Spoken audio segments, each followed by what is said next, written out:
नमस्कार किसान साथियों।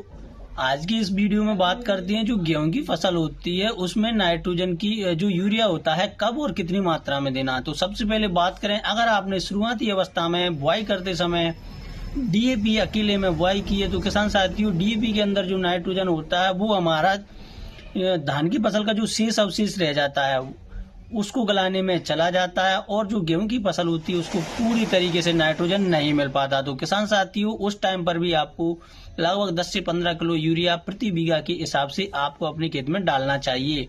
अब बात करें जब सेकंड टाइम जब गुरबानी के समय पानी लगता है किसान साथियों, उस टाइम पर भी आपको यूरिया होता है उसको लगभग 25 से 30 किलोग्राम प्रति बीघा के हिसाब से लेना होता है, क्योंकि सबसे जरूरी पोषक तत्व तो जो गेहूं की फसल होती है उसमें नाइट्रोजन का ही खासकर वो उपयोग रहता है।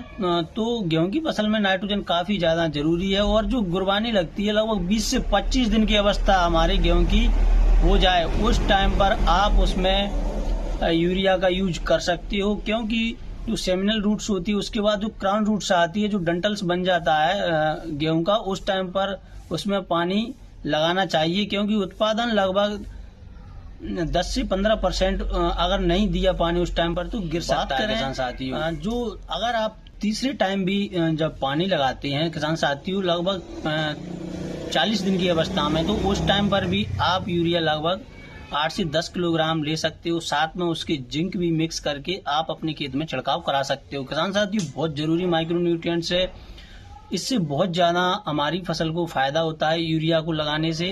तो आप अपने खेत में एक साथ ना डलवाएं, कुछ दिनों का गैप ले लेकर आप छिड़काव कर सकते हैं, तो आपकी फसल को यूरिया अच्छी तरीके से मिल जाएगा। अगर आपने एक साथ यूरिया डाल दिया तो आधे से ज्यादा यूरिया तो हमारा बर्बाद जाता है, कुछ तो वाष्प अवस्था में उड़ जाता है और कुछ मिट्टी में चला जाता है फालतू। किसान साथियों अगर आप उसको कुछ कुछ टुकड़ों में अगर आप अपनी फसल में डालोगे तो बहुत ही शानदार रिजल्ट आपको देखने को मिलेंगे किसान साथियों।